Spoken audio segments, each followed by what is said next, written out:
Take my horse, take my land. It's okay because I've got Dan. The sheriff might have fucked Trixie, but he can't take the gold from me. Stick your thumb in my ass. Fleets are fucking hard to pass. But I don't need your sympathy, because you can't keep the gold from me.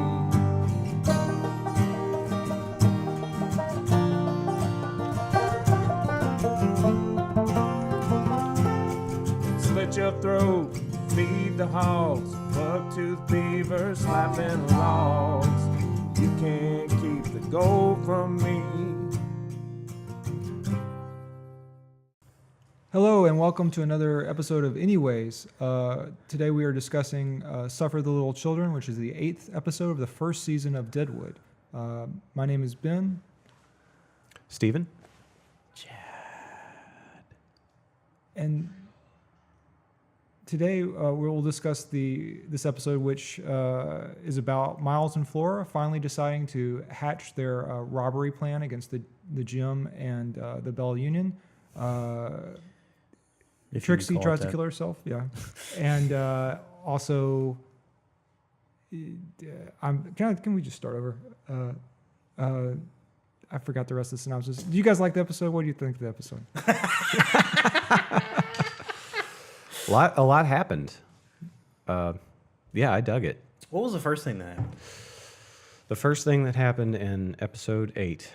Was Season 1 of series Deadwood. Mm-hmm. Farnham and Al discuss killing the heroes of the story. Oh my God, that's incredible. And Farnham coming in hot. It's real hot. Yeah. Way too hot. Mm-hmm. It's like, cool it off, Farnham. He suddenly thinks that he's Al. Mm-hmm. He's like, oh, well, what would Al do? He'd just stab everybody in their sleep. It's like, and even Al's like, no, we don't need to do that. Well, let's cool it. But you know what the B in EB stands for? Bold. Yeah. It's a really good scene. It is a And great. it reveals it's a him great to be scene. very bloodthirsty. It is, yeah, totally. So everything that I knew that he was. Yeah. And he comes in straight, like right at the beginning of the episode with with a fire in his pants about this. Because he wants to make that damn money. But like I'm kind of forgetting personally, like what fell through exactly, like it just that she wasn't selling the gold claim. Well, because Bullock is now assaying the claim for her to see if it's actually good or not. And so EB's solution to this is just kill them both, and then we don't have to fucking sort anything out. And it's where it's just like, what are you doing? It's like, you kill with finesse, okay? You wait until it's like, we're going into the safe to act like I'm going to get something, and then I stab you in the heart, and then you get thrown to the pigs in the middle of the night. You don't just fucking show up and just murder a widow and the guy that everybody knows in town who was friends with fucking Wild Bill. Right. It's stupid. And Farnham thinks he's like, he's got it all down. Like, Dan, I'll give you the ladder, so you can get to the second. That's what's great. He's like, Dan, will you give EB your knife? It's like, loan him your knife or something. He's like, oh, well, I could never do brandish or whatever the fuck. I will wield the passkey. But I will wield the passkey. I'll hold the ladder. Yeah, I'll hold the ladder for you. God damn it. EB. But he knows that he's losing. The deal is finally. He's like, say the words my bones already know. Yes. He knows that he's going to lose the deal. He fucked it up. Al fucked it up. It's going south. And then these riders come up and tell him that there's been a treaty with the Sioux, and the Sioux are headed back to other parts of the reservation. The war is over, meaning that they'll most likely hold on to these the lots and the businesses they have in Deadwood. Right. And they've got the smallpox vaccine. Yeah. Yes. There's a lot of things that happened within that short time period where the riders show up So much so that I had to pause the episode and then ask Ben what just happened because I didn't understand what most of what they said was. They were very helpful, informative, and also drunk and horny writers. Yes. They gave a lot of information. $10 across the board. $10 for Snatch, $10 for Pharaoh, and $10 at the bar. Yeah. Or whatever he said. Yeah. Well, that was additional for the 50. the Sue information. Yeah. On top of the 50 that they were already owed. Right. They got money for the vaccine, and they also, just because he's always giving out credit. Right. I mean, I'm sure it cost him nothing. And No, it doesn't cost him anything, Yeah. and then they spend a fuckload more at the bar or whatever, so it's fine. Well, actually, no. Then Al has to calm EB down. Yes. And he says, "Go lie down for a little bit," and which very is funny. Which is fun because it's like surprisingly, EB has grown a backbone and has started to stand up to Al, and now Al has to deploy a different tactic in dealing with him. Because I guess there's so few people who do that to him and stand up to him. So now he has to go at it a different way and be like, wait, you greedy son of a bitch. There's more money waiting for us at the end of this rainbow of us becoming an actual territory where all this stuff is real. Yeah. And we're not just basically selling garbage to people. And everything that we own is going to be worth something. And so, and there's a reference to that, I think, even later with Al, where he's he's talking to somebody in the bar. Fuck, I lost it. He's talking to somebody in the bar, and he, I don't remember what you're. I don't remember. It's way later in the episode. Never mind. Move on. Okay. One thing that to me, I understand where he's coming from. Like, he's like, like a day ago, Al was all about like, this claim needs to be taken care of. It's very, very important. Oh, I'm sorry. I don't trust anybody who doesn't want to steal a little bit. Yeah. Right. That's what I was gonna say. Yeah. And that's his relationship with EB. Mm-hmm. Yeah. But like, he impressed upon EB to the point of slitting his throat. That it's really important to get this shit done and to burn the whole town down. Yeah, and then EB is just mimicking, as you pointed out before, the guy that he worships. This mentor. Yeah, and then these writers come up, and Al's like, fuck all that. Yeah. We're becoming a territory. We're gonna make so much money, and it's like. But that's Al in a nutshell. As soon as the bigger thing comes up, that's gonna like, oh, this is gonna wash everything away. He's like, fuck it, and he just jumps ship and goes to the next thing.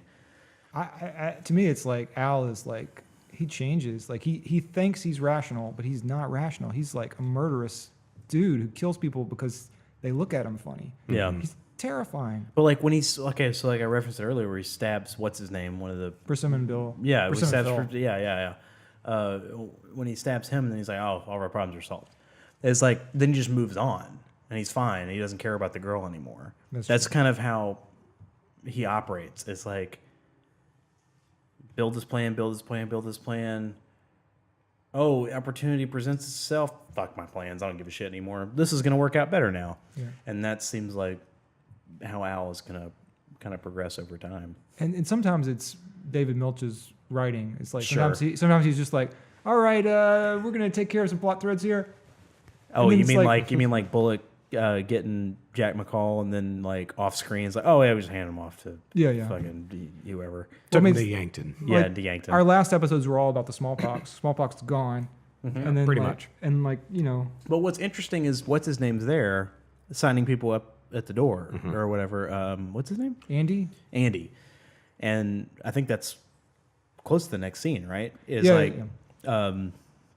Cy looking down on Andy while he's smoking his cigar, and then they lock eyes for a second. It's like this interesting thing where it's like the first guy who brought it into town is like felt bad enough that he needs to be there at the front door to like check people in for this thing. And it seems I guess he's volunteering his time or something for this. Yeah, and Cy just calls into doubt the idea that he would be sincere about helping people. Yeah, and that he says that he has scourges and flays underneath his shirt. Yeah.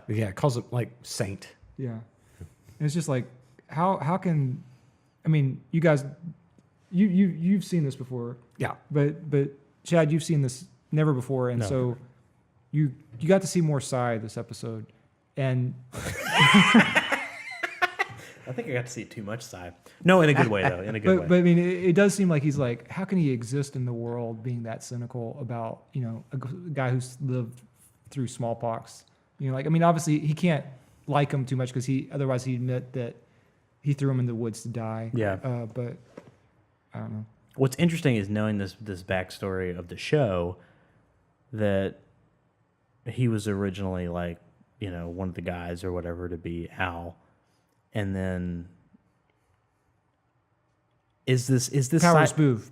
Is this Sai character? Is he historical too, or is there was an owner of the Bella Union whose name was Tom Miller, I think, and I think Sai Tolliver is a creation. This is actually a good chance for me to talk about Van Damme movie Sudden Death, which features a hockey player called Tolliver, and the main Hans Gruber-like bad guy is Powers Booth, who plays Sai Tolliver. Anyway, so Powers Booth plays a big baddie in this movie, and he even uses, it's like 10 years earlier or 15 years earlier, he uses some of the same mannerisms that Sai uses. And I'm not saying that Sai is necessarily a baddie. We haven't gotten that far yet, but, perhaps Sai might have some negative qualities, just saying. Yeah, perhaps. After that, I think we go inside the smallpox vaccination place, and we see Doc Cochran is giving Charlie Utter and Johnny Burns different vaccinations. This is when Charlie passes out, and then Jane is like, "Oh, God damn it, you fucking pussy," or whatever. Most worthless man alive. Worthless man alive, or whatever. Yeah, he claims he hasn't eaten, and she says, "You're scared of the sight of blood. You've been hungry a lot before on the trail." She can only express anger at him.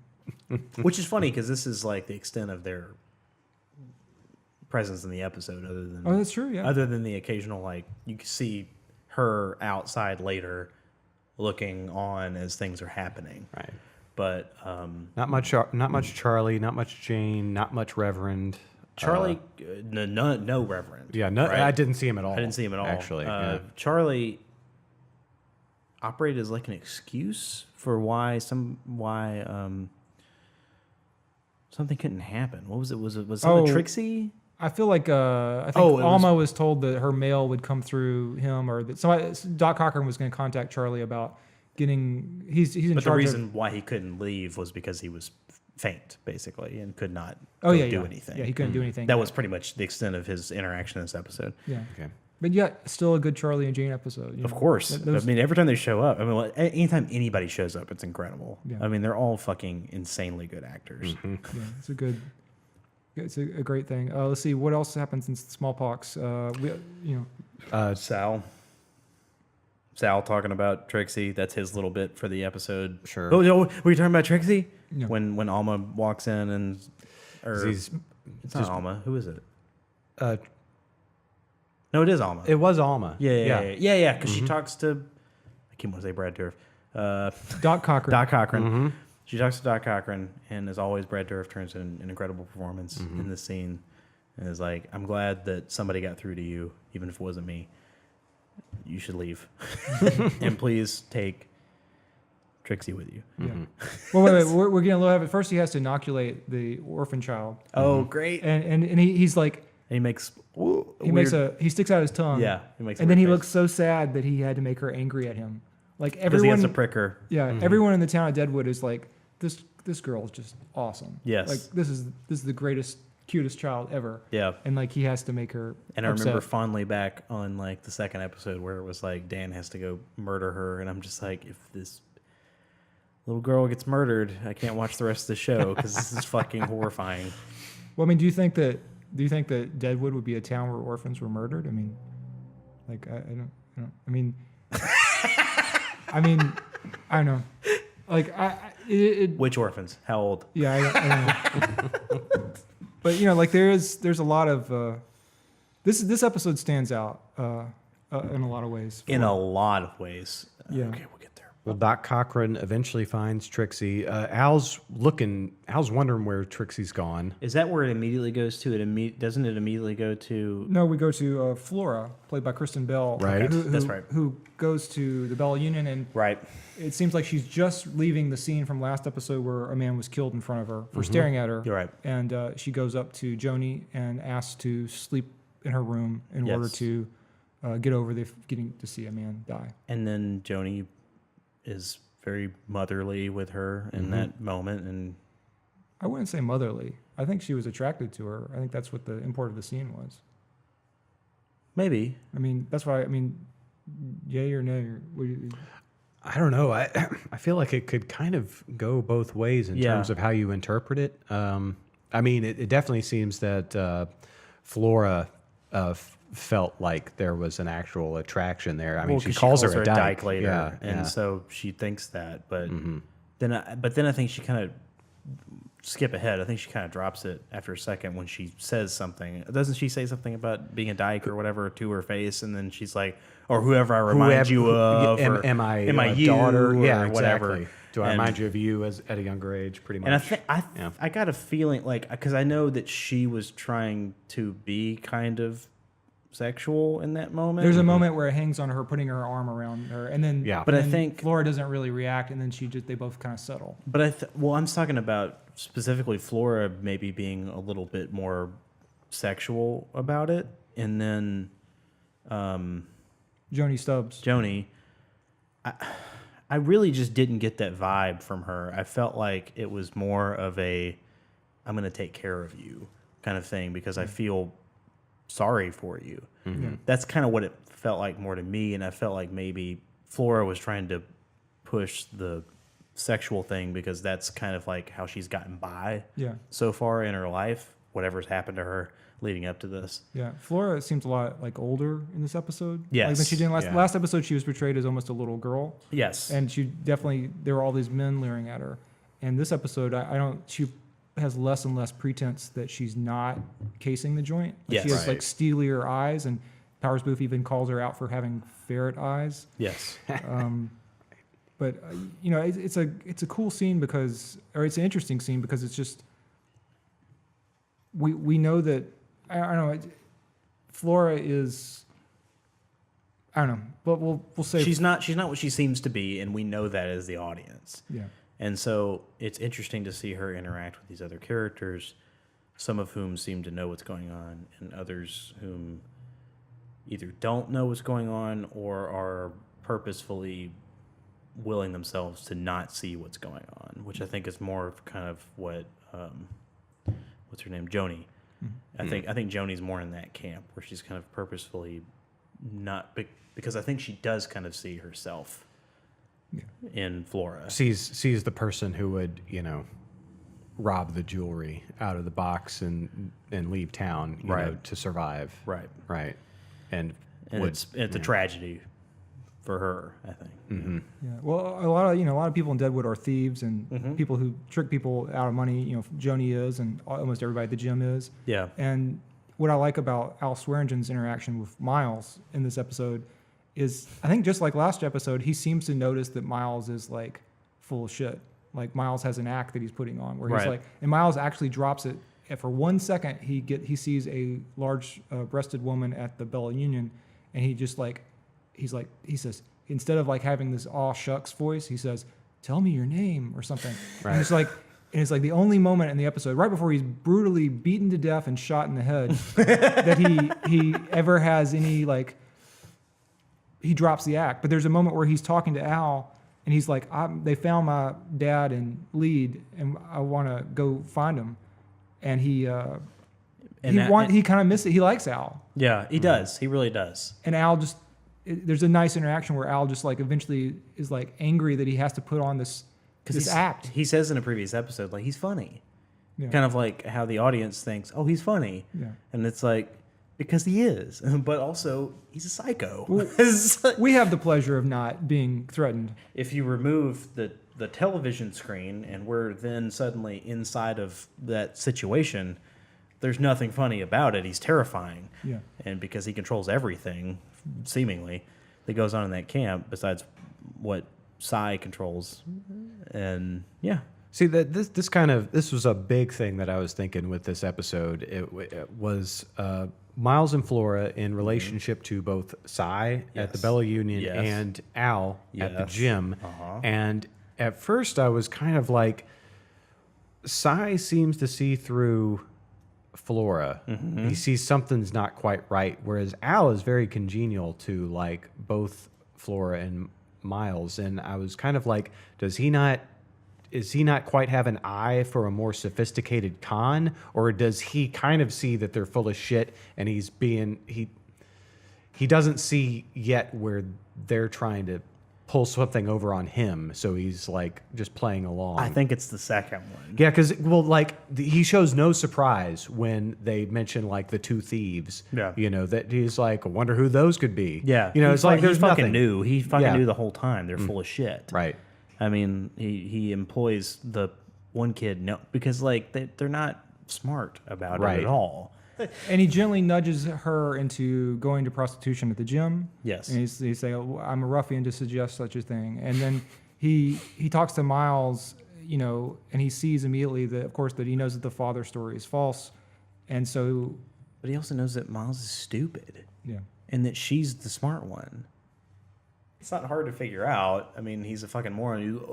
And he sees boobs, and he's like, oh. Well, Miles, and that's all he like really gives a shit about. Miles has a pretty consistent aw shucks act. Yes. And wonderfully in this episode, Johnny has a throat cold and he can't speak, and then Al just kind of goes, "Speak like him until further notice," because Miles had said, "I do not want to be late for work," because he's play acting his character, his Miles character to be a good broom sweeper at the gym. Yeah. But I really like the idea. Al comes off well because he, unlike Cy Tolliver, who again brutally beats them to death and shoots them in the head, Al is like gently nudges them. I know your story is bullshit.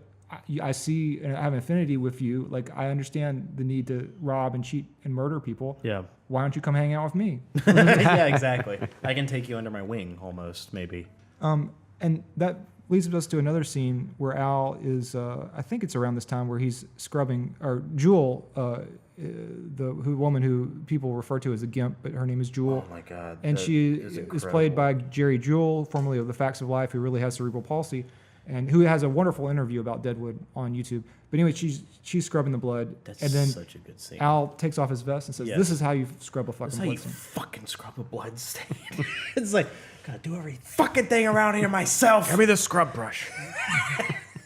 And then the great thing is he does it, and then later it cuts to a close. This is like 10, 15 minutes later in the episode or something. They cut to a close up, and the bloodstain's still there. Yeah. And he couldn't get it up with all of his incredible blood-stain scrubbing powers that he professes.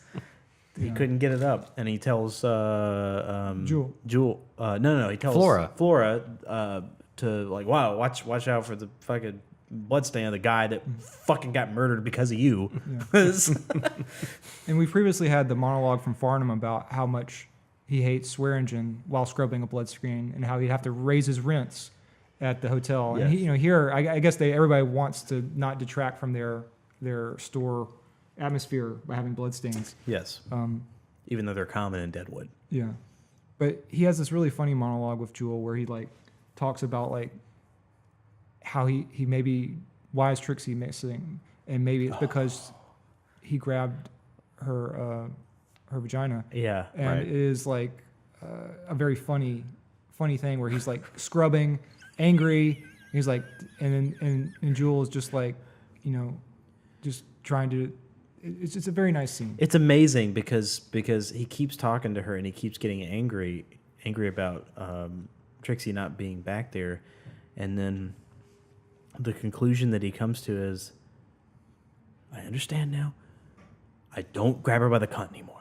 I'm not going to do it. He has empathy. He's like, he realizes that you shouldn't torture your employees. Well, what's great is, I mean, as much as you want to act like Al or a bunch of other characters don't have empathy, they all do. They have their limits. Sure. Or their thresholds, I guess, where it kicks in. But every person. There's no. I don't feel like so far I've seen like a Satan. I mean, but you guys have actually compared Al to Satan.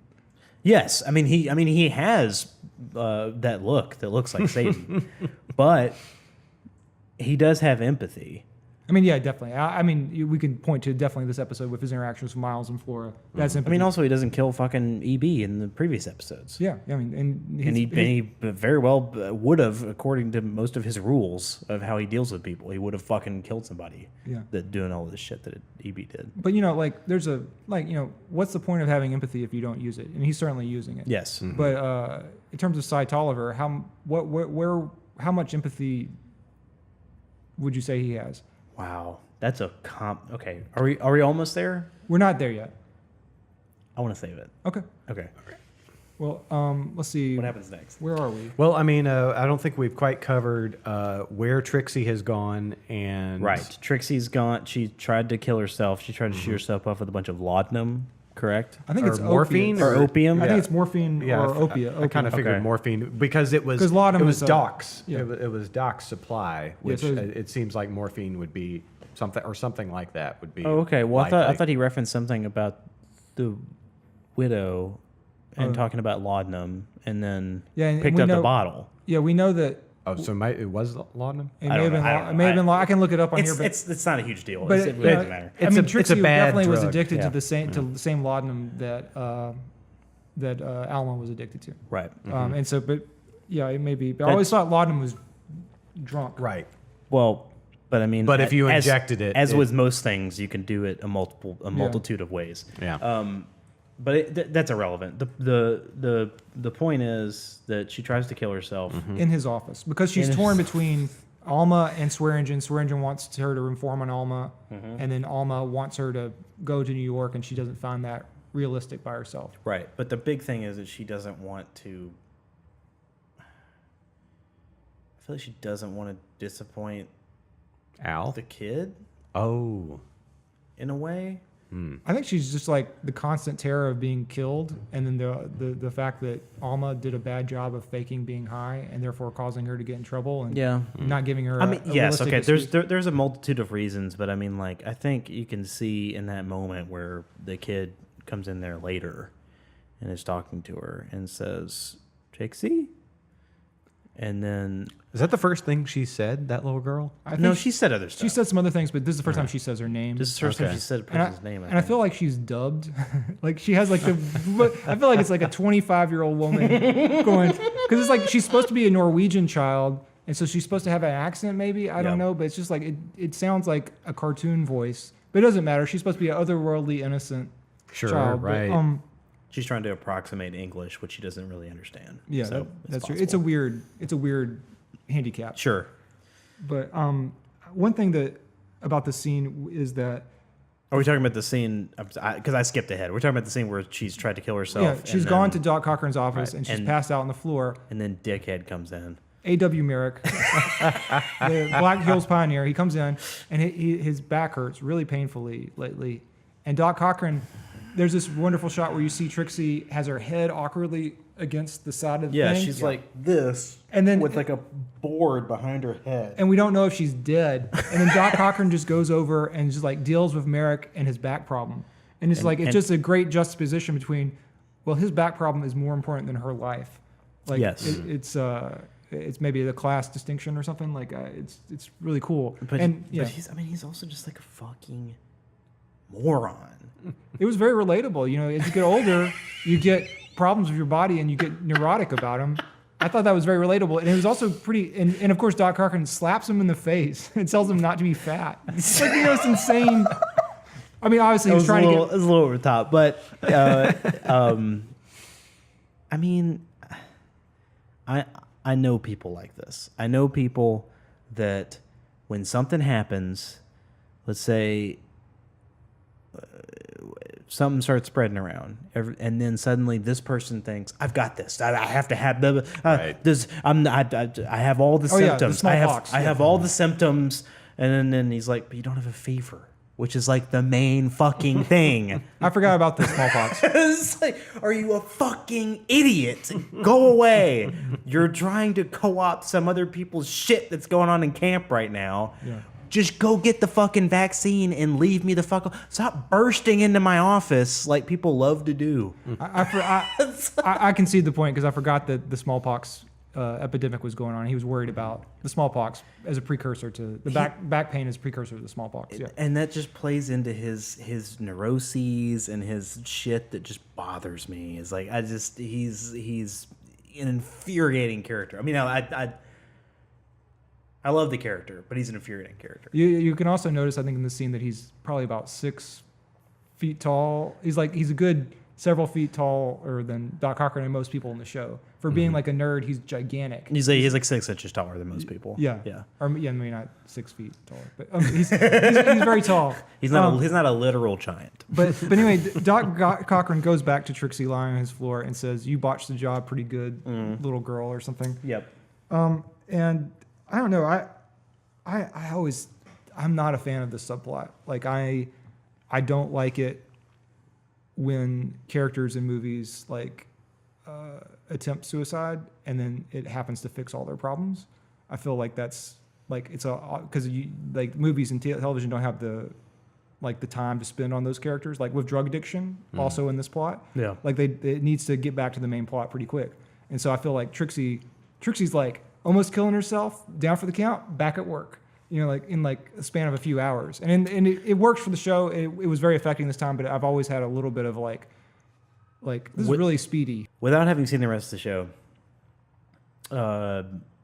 I don't know how much further Trixie's addiction goes, because I know she's addicted to things and stuff too, just like almost everybody is in the fucking show, but I didn't particularly see it as like expedient or anything like that. I saw it as like the shit was out of her system, which is like what would be like 24 hours or something. She gets up and then she's like has a decision to make, and she has to make it now, or she knows like Al's gonna fucking send one of the goons to come fucking kill her. You're talking about the end of the episode when she walks back in the gym. And Doc Cochran and Alma both watch her walk back in the gym. Are like, okay, well, she's dead. There goes that. Yeah. So I don't know. I mean, like in this particular instance, I see what you're saying normally, but I think in this particular instance, it's just a pet peeve I have with this show. I didn't have a problem for this episode, but the prior times I've watched this episode, I always was like, sometimes with Alma's pregnancy and wait, is that? I don't remember. I don't know anything about Alma's pregnancy. That's another show. Stricken from the record. That's a fucking another show. That's The Act, which is on Hulu. It's about Munchausen by proxy. And Check it stars out. Molly Parker. She's pregnant, and she's, Anyway, Chad, hey, edit that. So, anyway. I can't edit it from my mind. Yeah. Fuck. Anyway, here's how you edit it from your mind. It's really boring. Just imagine the most boring plot, and you got it. Okay, I'm good. Oh, fuck. So, all right. So, back to the episode. What was I fucking saying? What did you say? Let's see. Okay, she wants to kill herself, and then Doc pinches her, and then we move on to the next thing. Yeah. Okay, sorry. This was always a danger. It was always a danger. It's not a big spoiler. It's not a fucking big spoiler. It's a boring plot, Chad. Chad, you're so good. You don't know how good you are. Now wait a minute. When let's talk about when the actual devil comes to Deadwood. Yeah, shit! Devil came down to Deadwood with his wagon full of miracle tonic that solves all. It's just problems. meth. All right. This is how meth gets into Arkansas. Gives you one wish. Yeah, it's a powerful scene. Okay, so the next scene is Flora is dressing to go out back into the world, and she says that she's going to go across the street and take an apple that she gets from one of the prostitutes at the Belle Union. Yep, she buys from ladies that have their boobs out. One of whom is the woman from the bathtub in the credits. The opening credits. And Sai sees her walking down, and what does he say to her? He's very sorry. He's like, it's amazing. He's full of like just worry over her having seen someone get killed. Right. And he's just very. I think he's very touchy feely, and he's Yes, full he of is. like a very Soda voice, and he's just like, oh yeah. And But he does say like most of the men characters towards the Kristen Bell character. But he does say something, doesn't he? That tips her off. Well, yeah, she says that he sees through her stuff, but let's see what. I don't have the script here, so I don't know what he says. He says something, I don't remember, to tip her off. She goes and buys the apple and is like very shitty towards the John. the other sex workers there, and like I don't know how you wouldn't. I mean, I know she's a kid, so she doesn't understand how that would tip other people off. It's like, of course that would tip them off. It's like you come in, you're like, and then your door closes, and you're like, give me that fucking apple and that cheese. I'll give you $2 for it. Say my knife. Fucking knife from me. Got my own I got fucking my own knife. fucking knife. It's a really good use of Kristen Bell, and again, like more than ferret eyes, as Cy Tolliver says, she has steely eyes that look like a robot's. Like she doesn't give any. Like what makes her look so tough and scary. Yeah. And it's also extremely shocking to see her here. If you've ever watched Veronica Mars, she's like... I've seen her in tons of stuff, and it's very strange to see her in this role. It's very odd, especially with how young she is. And she looks like kid. almost exactly the same, but just like, boop, it's like just smaller. Yeah. I mean, do you guys buy her tough side? I mean, or did maybe as a kid play acting, or who doesn't know what she's really into? I mean, it really works for reasonably. me. Yeah, I kind of get all of it. Yeah. I mean, it kind of totally. works. It's a little bit. I think a criticism of the episode could be it goes pretty quick. Like Miles and Flora's story is over and done with really fucking quick. Yeah, Which is fine. I mean, that's not a bad thing. I mean, I as soon as they rode into town, I never thought like, oh, these are going to be characters going to be with us for the rest of the show. And I never thought that. So, as a side plot that takes 2 or 3 episodes or whatever, I was like, yeah, I buy this. I didn't know they were going to go out the way they go out. We'll get to that in a second. But it's a realistic ending for inexperienced thieves in Deadwood. Like, and it's just, it's. But so that's when she goes across the street. She talks to the John that's been ogling her for 2 episodes now, who just wants to sit and hold hands. Yes. But is worried that there's a nice moment where he bothers her to not put on her garters, and she's like, "Get away from me, you goon face geek." Yeah, geek face. Yeah, it was something. Geek face. Yeah, something like that. I'll cut your fucking heart out. Oh, cut your fucking heart out. It's actually quoted in the synopsis. At least this part. Get away from me before I cut your fucking heart out. But then she does say something about like he's a cut geek your fucking heart out. Yeah, I that's was a little like, much. This is insane. This is awesome though. Yeah, and she's looking at the tin sign. I feel like she's looking at like an exit strategy because that's where they end up. Jumping out. Okay, I never thought about things that. go sour. She's she's looking at that upper balcony area where. I was wondering why she was just looking at the saloon sign. I was like, all right. I don't think I caught that before, but then I think that's what she was doing because she's looking up at that area that they ended up trying to make a break for it. Yeah. I mean, she's conceiving a plan, Right. and she goes across the street to Miles, and she says, "Let's do it. Let's do it get out right of town." fucking now." That's when Al's like, watch for the fucking blood spot, and then they go over, and she's peeling the apple. Yeah. And he's talking about. Well, Miles is saying, if we do it slow, we'll be 50 miles away before anyone even notices anything's gone. And he says also that she just wants to cut somebody. Right, and then while she's like peeling the skin off of this apple, and like. I thought it was really odd that she was like peeling the skin off and then giving it to her brother instead of like cutting the apple and like giving slices or something to it. It was like it was just very visceral and strange to see her like basically skinning this apple and then like feeding the skin to her brother or whatever. Well, she's really tough, and she like takes the knife and it does that bit, which is cool. Yeah, it's always cool. And it's and knowing that she's about to die, it's just she seems again like younger than she's out of her element. Also in this episode is the Bullock stuff. The gold claim, right? That's coming up right now. That's right now, yeah. Right now. A saying, which I've never heard that more in my entire fucking life than I have during this show. So, Alma's standing in line to get the shit. I guess this kind of goes back further to get the vaccine for the little girl, and then that's when Bullock comes up and is like, what's going on with this shit gold claim? And it's like, oh, well, I'm just going to fucking leave. And then he's like, well, you change your mind all the goddamn time. I was like, you know what? I'm just going to go do it anyway. She's like, yeah, she specifically tells him not to. Yeah, like, please don't. And then he's like, well, you weren't party to the first goddamn promise I made. So I've still got to fulfill that promise to Wild Bill. Yeah. And there's an element of flirtation. Like every time when we're watching it, you're like, you are consistent in saying, they're gonna fuck, aren't they? Because they're going to. They're gonna fuck. Yeah. I guess. Never mind.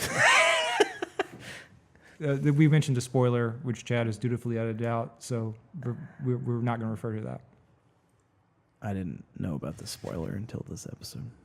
And now I'm making wild theories in my head. Anyway.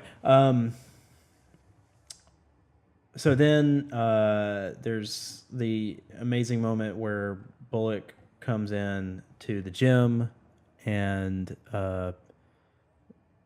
is that after I think that's pretty much Al has been scrubbing the blood stain, Yes. and then he tells the kid to like talk less, and then Bullock walks in, and then he's like, I'm gonna go say the gold claim, and then he's like, Is it that he says like, is this the assay?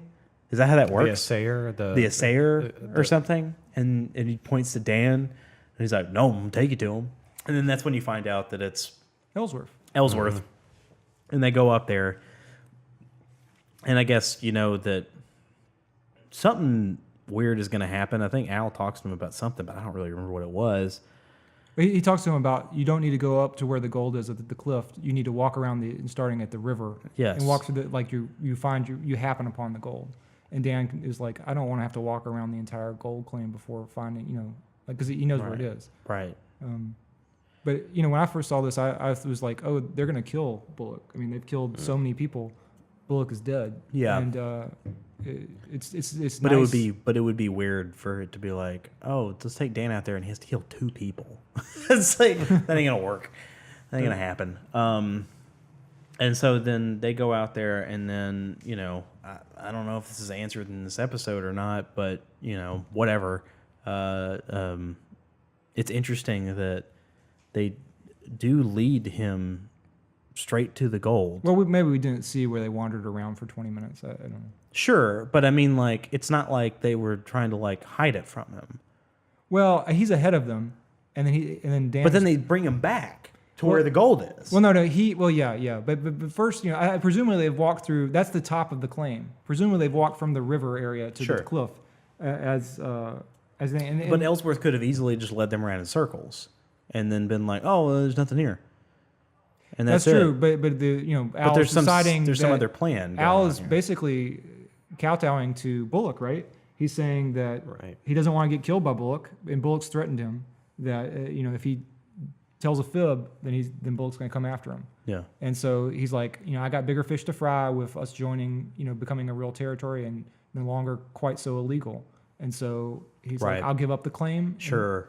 But what I like about that scene is like Ellsworth is like, I prefer not getting my throat slit. I'd rather have a bullet in the back of the head behind the ear. And it's just like such a nice comical thing where it's like, Ellsworth is doing all this dirty dealing out of fear of being killed. He's like, he's not going to get killed. Everything's doing fine. And Dan's like, I didn't speak for you or against you. And then he just points to the wall and it's a happy ending. Yeah. It's a happy ending for Alma's gold claim. Next up is Mrs. Garrett learns of that. About the bonanza. Oh, okay. Let's just burn through this real quick because this is amazing because then Bullock comes up, knocks on the door. Miss Garrett is like, goes to the child, then tries to basically be like, I'm not going to invite this man into my room because because society dictates that I can't do this because it seems like I'm trying to fuck him.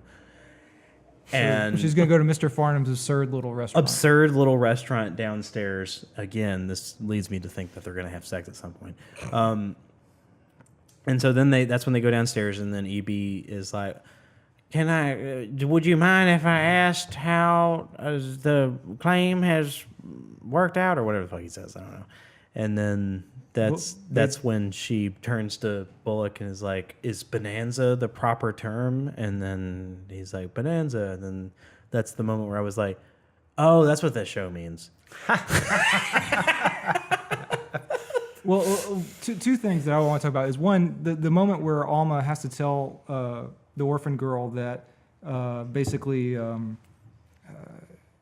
she's going to go leave her, and all the orphan girl does is just stare at her. Because she fucking know what she's talking about. Yeah, and it's like one of the few moments where most of the people who encounter her, and we learn in this episode that her name is Sophia, but most of the people who encounter her are just like taken aback by how beautiful, what a beautiful child she is, and they're just glowing and doting on her. But Alma is stuck with taking care of her. Yeah. And she's just like, there's this great scene where she keeps using less and less words really to say, I'm going to leave you alone for a little while. And then she just completely like fails. And it's just like, I'll see you later. Yeah.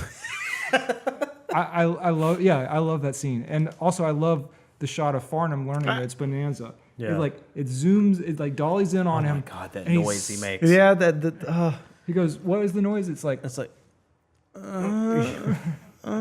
yeah.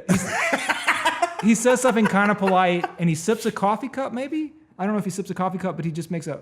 No, he doesn't. That's another scene where he doesn't sip the coffee cup. It's just the camera moves in on him, and he's like. And you hear a slight donkey noise because he's. Do you hear a donkey noise? I think you hear a donkey noise from the thoroughfare. Oh wow. We could check, but it's just like it's he is an ass, and he has behaved as an ass, and after all their work on that gold claim, they fucked up. I need to start listening for those donkey noises. I think there's at least two. I may be overstating it, but there's at least two I've heard. But like, he fucked up a major gold claim. He would be that rich. Actually, he would not be that rich. He'd have 10% or 1%. Which he would be fucking massively rich. Yeah.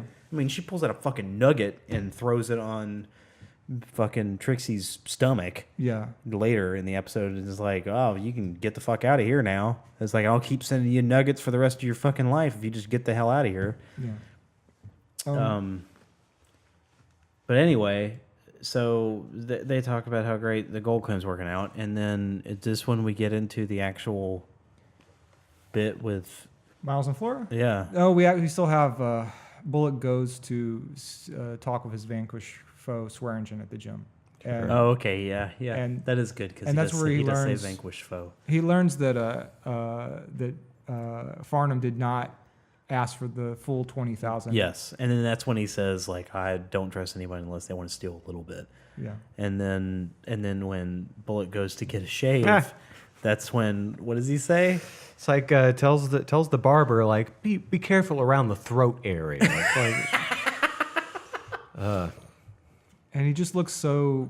He really is defeated, and he's playing off of good humor. And by the time he learns Farnham was ripping him off, he like has this look of just like constipation or just, it's just this failure. And he's defeated, but also I think he knows in the long run he's fine. Yeah. So it was like Bullock won, but who gives a shit? This guy's a. Well, he immediately gets angry at Farnham. Yeah. And a little bit later, he's like.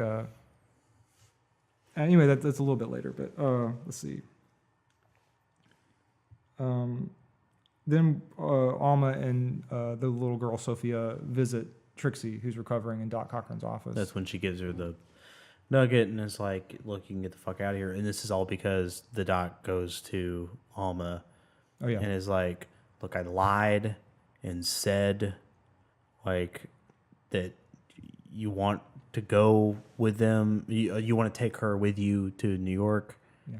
And it's like, and you guys can go.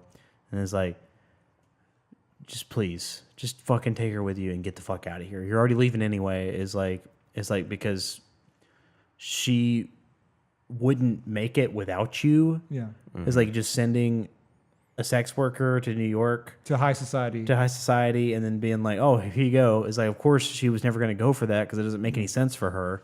And it gives Doc Cochran another opportunity to lambaste someone for their failures. Yes, he's very good. He's a much better preacher than the preacher is. Yes, he is. He's better at being the moral high ground. Like what Jordan said in an earlier episode of, the doc's going to prescribe some sense talking to you. Yes. And so then Alma comes in now and just lays out this whole plan of like, oh, I'll send you shit, or I'll send you gold or whatever for the rest of your life, and you can just go do this thing. It's this big fantasy, right? That you're gonna go do this, and you're and everything's gonna be great for you, and you don't have to be a prostitute anymore. And then Trixie learns Sophia's name. Yes, and so Sophia comes up and says her name, and she's like, oh, and it's like this sweet moment. It is very sweet. Where they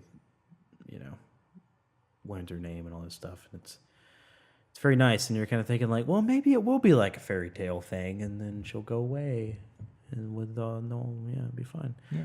And then we get to the story of Miles and Flora. And then we get to the story of Miles and Flora, which is not a fairy tale. So Flora makes her move, basically. Goes back to the Belly Union. She tries to go get her pin back, quote unquote. And then when she goes up there, that's when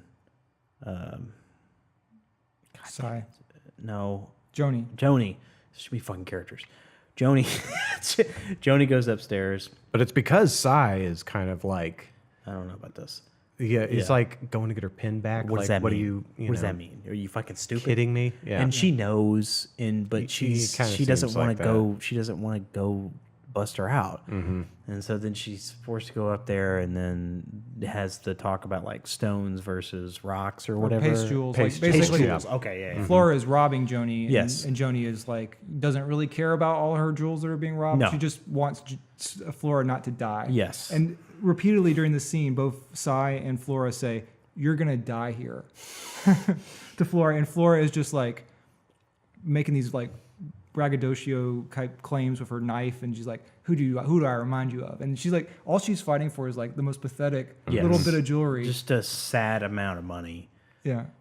It's like there's so much more money in that place, and she just robs the head madam that has a couple of jewels, and that's it. And it's like not something that would. It's like you think from this claim that she lays out in a previous episode that it's like going to be this big grand plan, and then you realize like she is just a kid, and she was just going to rob the head sex worker for her like fucking pearls or whatever. And it's like that's your grand plan, and it's kind of sad. And then that's when she goes downstairs, and like Joni's even like not going to go out, like she's just going to let her leave. And then but Sai smells something. Yeah, and he's like takes the opportunity to backhand her across the face. After, what did she say?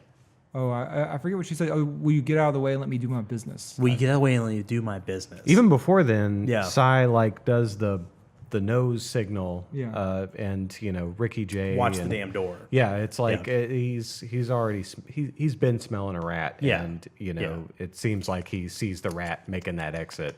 Yeah. Dirty stinking rat. And Sai's henchmen immediately begin smiling. Yes. Which is like they're the most They love God. the idea of beating the shit out of children. They really seem to dig it when that happens. Yeah. And so she stabs him in like right above the knee or something. And then that's when she runs upstairs, and Miles is already upstairs with the big breasted prostitute lady, right? Yeah. And then that's when they make their getaway on the place that she saw earlier.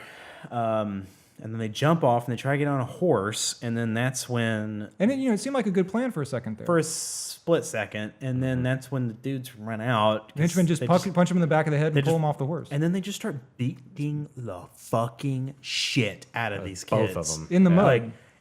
Honestly, they beat her way worse. It was really visceral, really bad. It was fucking horrifying watching this. Like he's just sitting there just pounding into her face. Got a headlock in and just pounding, and like she's just dead weight, and he's still just pounding her in the face, and just smile on his face.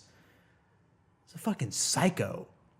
It's like, and across the street is everybody with the smallpox. Is everybody with the smallpox? That's all been because of this goodwill from the business community. That's paid for this smallpox thing, including Sai, to make everybody not have smallpox, so they don't all die, so they can't patron their businesses and all this stuff. And then, Calamity Jane's out there and she's staring on, just like, what the fuck? And so is Saul Starr, and so is Saul, Doc and so Cochran. is Doc Cochran, and so is Andy Kramit. Andy. Out there, and they're just staring, and then Cy comes out. What does he say? And he's like, Saul says, maybe you could,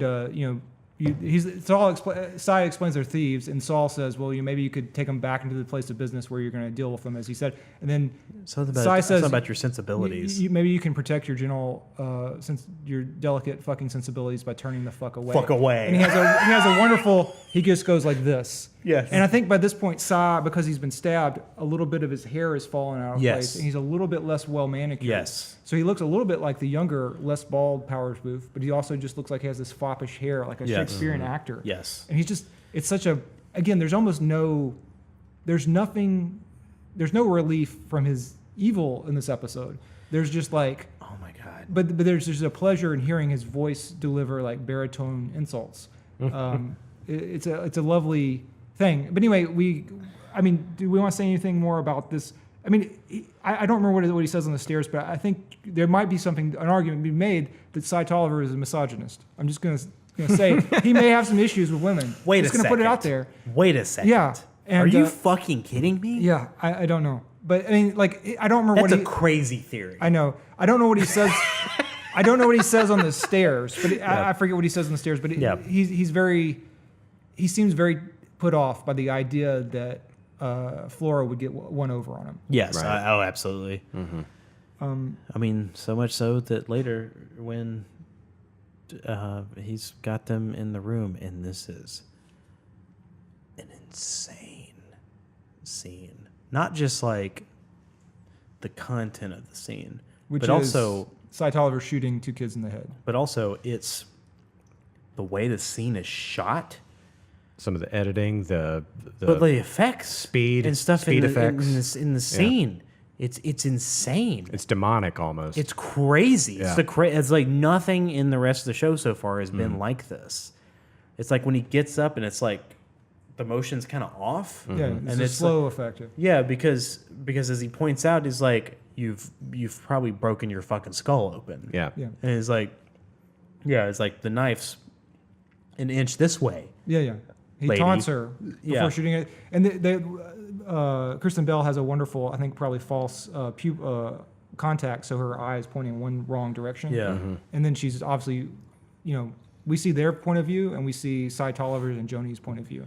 And his weird movement in this scene where he does, again, to like use like the devil or something, is like he's moving like in these strange ways because of the way that Flora is seeing him, because of how fucked up her vision is, because she's had her skull cracked in. Yeah, and he tells Miles, who is also covered in mud in addition to blood. Yeah, he's like, the smell of sulfur is gonna be in your nose pretty soon, boy. Yeah, right. Or not exactly that, but it's just he pretty much he mentions pretty hell. much that. Yeah. And do you think the scene is too much? Do you think it's No, I don't think it's too much. It's just insane. Yeah, I mean it's and Cy, comes out on the balcony there with Joni Stubbs. Joni, thank you. Right afterwards. And kind of justifies himself, and it's like, well, yeah, that all a makes whole perfect sense, and with your point of view of like, this is what you got to do. You've got to be, this guy. I don't personally. I mean, maybe I'm jumping ahead, but like, I don't personally believe like what he told Joni of like, do you enjoy it? No. It's like, I don't know. He really I feel enjoyed like it. he really was into it. Yeah. Like, it just. Yeah, that was not very believable. He says that he has to be the boss and show that he's in control of people stealing from him, but he really enjoyed torturing her. Well, it's that masculine energy thing where like he does get off on that, but I think afterwards maybe he genuinely does regret it a little bit, because it affects his relationship with Joni. Yes, because it's all reward based, but that's what's interesting. There's again, like most episodes of Deadwood so far, there is this dichotomy. And so you've got Cy, who was supposed to be Al, and so there's 2 Als in the show, and there's Al and Trixie's relationship, and then there's Sai and Joni's relationship, and they're very similar. It's just that Sai is very outspoken about the way he feels about her. And we learned the most about that ever. You know, again, when we first saw them, they were kind of professional people straight from the Mississippi River, I think. Yeah. And now we learned that she keeps saying, "Kill me or let me go," and she tries to kill herself after he forces her to shoot. Yeah. I think she shoots. Yes, because she has to shoot. He forces her to shoot Flora. And then she tries to put the gun to her head, and then he grabs it and is like, "No." Yeah. Like, you're not gonna fucking do that. Yeah. And then we cut to Al Swearingen's wrap up. But is there anything? I mean, to me, like, it's so brutal and it's so sudden.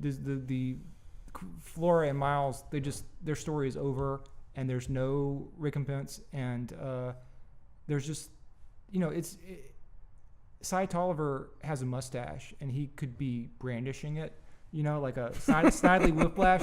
I mean, he has no redeeming qualities. His love for Joni is like, doesn't seem very. It's like, let's go on to the next scene. Okay, I feel like. I know it's very easy to view it as fake, but I think in Sai's head, I think it is real. I think he does think that he's... Okay, just like the manager at some stupid supermarket has to say, well, I had to call the cops and turn in that 12-year-old kid so that he would have to go to jail, and then his parents would have to pick him up instead of just being like, get out of here, kid. Yeah. Mm-hmm. He feels like, okay, because it's Deadwood and not 2019 supermarket, he has to shoot the kid in the head and to make a point about things. He has to have Ricky Jay there, so Ricky Jay's character tells all the other guys exactly. downstairs That's why he's brought in. That's what he claims later when he's talking to Joni on the balcony. Yeah. But it seems really, really false, as you pointed out. Like, I think he clearly gets off on being a sadist, literally, and murdering people, especially women. And also, he admonishes Miles for, you know, letting her run him around, or like she's the boss of him. Like, there's some other dig on Miles. He does. Like, you should have been a man. Yeah. You know. Yeah. And you know, like, I don't buy that he was worried. I think that's complete, like, patter just for Joni's sake. And Joni doesn't even respond to worried it. About what? That he was worried about, you know, not responding to thieves appropriately and having to set, you know, he's like, as he says, again, well, we can table this for later discussion. I think it's, like I said, I think it's partially true. I think he gets off on it. He does like it. But I think he thinks in his mind that it is true, that he does have to, because it's the same way Al would respond. But strangely, it doesn't really seem like, and I haven't seen this really thus far, that Al necessarily gets off on it the same way Sai does. Yeah, I mean, at least going on this episode, Al seems like he does things because it's a necessity. Like, I stabbed this guy in the heart, and then, like, okay, we're done. Motivated by rage occasionally. Yes. And like, of course. Yeah. So, because he's a rage-filled lunatic, just like most people are in the fucking show. But not like a sadist. Not like, you know. No, not hitting like the chick over the head who's already had her skull, smashed in. But he thinks that he's Al. Yeah. And he thinks that he's like, I'm doing this because it's the thing that I have to do. But deep down inside, he fucking gets off on this shit. Yeah. And he doesn't realize it, I don't think. And that's what he doesn't see and what Joni does see. And it's like, I need to be away from you. You're a psychopath. And he doesn't see that he's a psychopath. Mm-hmm. Well, I mean, again, he's such a monster that I don't know what I just can't even conceive of him. I conceive of moments where he would basically think of fictions that he can tell to people to operate in polite society, but both for Joni as his employee, she's literally trying to either kill herself or flee. Yes. And it's like that must be observable to him. Yes. I do want to say with Al, there are moments where he's torturing someone, stabbing them. There's a moment when we first meet him where he has his foot on Trixie's neck. Yeah. And he has a little bit of like he's turned on a little bit from his face. There's a little bit of glee. Well, he did. Well, I would say that he's just a little bit of a sexual sadist. Sure. He has some nice qualities. He definitely is a sexual sadist. I mean, obviously by seeing him grab by the pussy. Yeah. Which I think leads us into the end of the episode. Oh, okay, yeah, but okay. I think that we got everything. Yeah. I mean, go ahead. Okay, but I think this leads us into the end of the episode where we have what I think is the first episode, correct? Where Trixie comes in at the very end of the episode, and Al is sitting there and just doesn't move for like 90 seconds and just stares off. And as she walks around him and does all this shit, and disrobes and get into bed. It's wordless, and this from is, both of them, I think. And this is kind of a weird like mirror verse thing that's happening here, where she comes in. He wants to see what's on her arm, and she's like, no, takes it off, and it's this reverse of her being completely submissive to him, and he rips her arm off, sees the marks, understands she tried to kill herself, I think, in the moment, and then she fucking slaps the shit out of him for doing that because it was private, and doesn't slit her throat, and it's just like, okay. Yeah, and the camera focuses on her when she walks back to her, and he follows her. Yes. She also puts the gold on the night table, just like she put the gun on the night table in the original episode. Exactly. But you're right. The power dynamic is now he's it's watching totally her. shifted, and instead of being in front of the bed with him prominently up in the front, it's over on the side of the bed where she is. We see her facing the other way, just like she was before, facing the other way. But now it's focused on her, and he's in the background, and he's kind of like, Yeah. crazy. Yeah. Power dynamic flipped. And so, like, again, that's very astute observations. I think my only issue with it is just like it's so quick. It's like, try to kill yourself at noon, have a better relationship with your hubby, boss, boyfriend at midnight. But it's like it works in terms of the characters. It's weirdly touching. It works totally. It is. Yeah, like for their dynamic, it is strangely touching. Yeah. It's also quick for Deadwood because Deadwood has a strange obsession with taking place during one day. yes. Right. Relationship with time. Everything's like it takes place in 10 hours for an episode. Right. And this is like, it's starting to feel like it's starting to spread out a little bit more. Yeah. More is happening over a longer stretch of time. But anyway.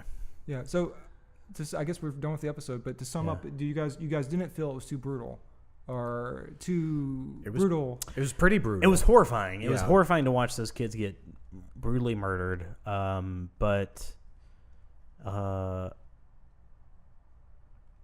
don't know. I mean, establishes a tough place those kids were experiencing. Yeah, Also, the comeuppance of messing with bad men. Also, bad it people. establishes Sai as being a monster. Yeah, and that's what needed to happen. Yeah, not so that civilized front that he kind of puts forth. It needs to be something that rivals Al. Yeah, and so he had, in a way, for the story, he had to brutally kill those kids and not just kill them, but then also force Joni to kill one of them and prove that he is just as big, if not maybe a bigger monster than Al. Right.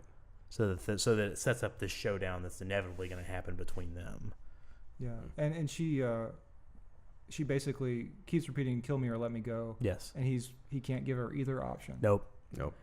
You can just have your own place. I'm going to finance the whole thing, and I'll come in there, and you can just treat me like any old John, and just be like, "No, later, baby," and all this stuff. And she's like, "That's not what I'm talking about. Yeah. I want to get the fuck out of here. Yeah. I don't want you to have the option to come in where I don't want you to have the option to know where I am.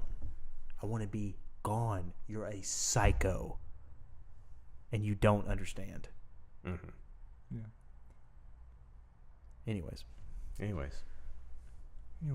Buck-toothed beaver slapping logs. You can't keep the gold from me.